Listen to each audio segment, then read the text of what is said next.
एक बात अपने जीवन में सदा उतार करें। घर में अगर तुलसी का क्यारा है तो तुलसी महारानी हमें ये बता देती है कि हमारे घर में सुख आने वाला है कि दुख आने वाला है। जैसे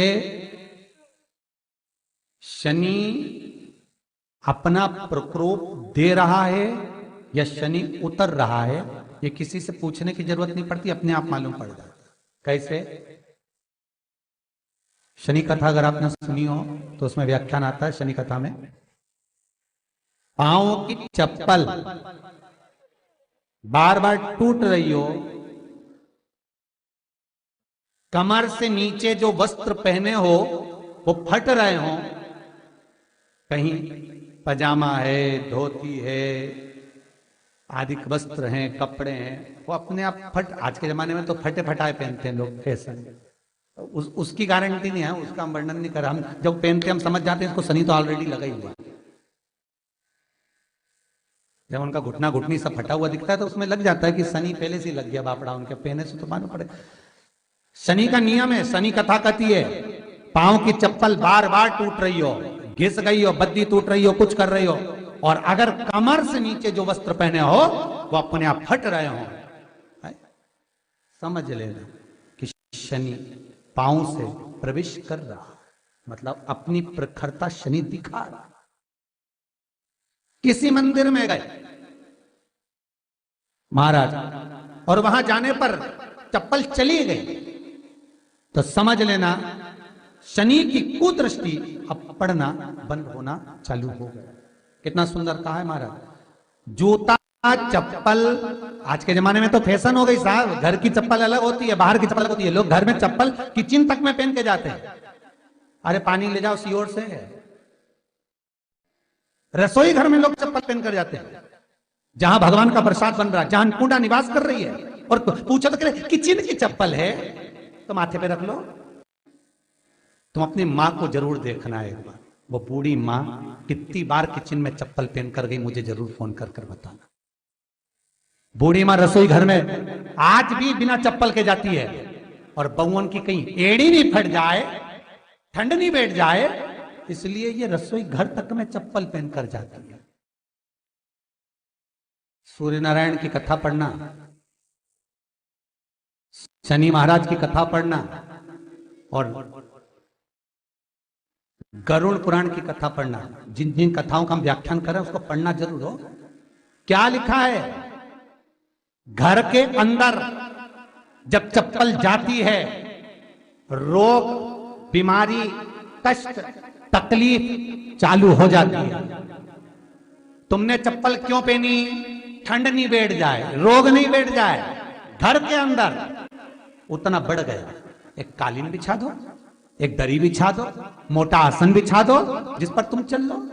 जरूरी है कि कई कई लोगों को हमने ये भी देखा कि कालीन पर भी चप्पल पहन के चलते, और ब्राह्मणों को भोजन परोस रहा है, गुरुजन को भोजन परोस रहा है, ठाकुर जी की थाली बना रहा है, ठाकुर जी का थाल लगा रहा है, तो भी चप्पल है पांव। तेरा क्या होगा रे कालिया, क्या होगा? विचार तो करो। देह पड़ी रे जाए यहीं पर, फिर कुंडल और नगीना, क्या हरि नाम नहीं तो जीना। अभी भी सुधर जाओ रे, अभी भी सुधर जाओ, नहीं सुधरो तो सिधर जाओ रे, या तो सुधरो नहीं तो सिधरो, थोड़ा सुधरो। रसोई घर में अन्नपूर्णा रहती है। रसोई घर में शिव महापुराण की कथा कहती है जब भगवान शंकर को मां जगत जननी भोजन करा रही थी, शंकर जी ने वर मांगा था अन्नपूर्णा से। ए अन्नपूर्णे, तुम मेरे घर के बच्चों का भरण पोषण कर रही है। इस मृत्यु लोक में जितने मनुष्य जन्म लेते हैं ये मेरे पुत्र कहलाते हैं। तो अन्नपूर्णा ने कहा चिंता मत करना भोलेनाथ, जिस जगह पर एक स्त्री, बेटी, कन्या या घर की बहू या बूढ़ी मां भोजन बनाएगी, उस जगह पर मैं अन्नपूर्णा उसके शरीर में प्रवेश करूंगी।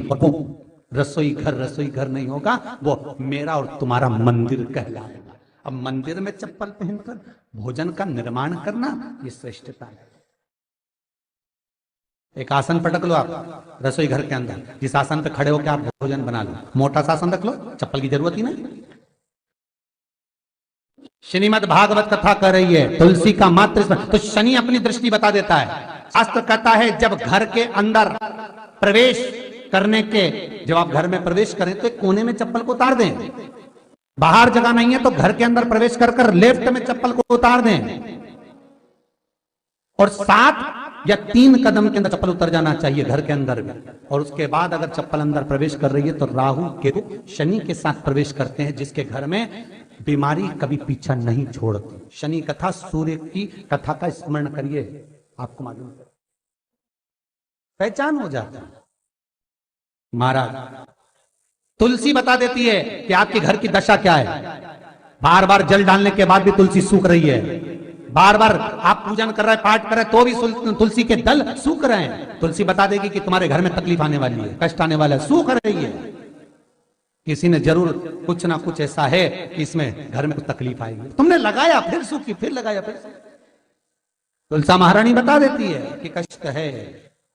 और जिस गमले की तुलसा घेर घमोर हो, फलित हो, आनंद में हो, तो उस घर में फिर दुख नहीं आता, समृद्धि खुद बढ़ती चली।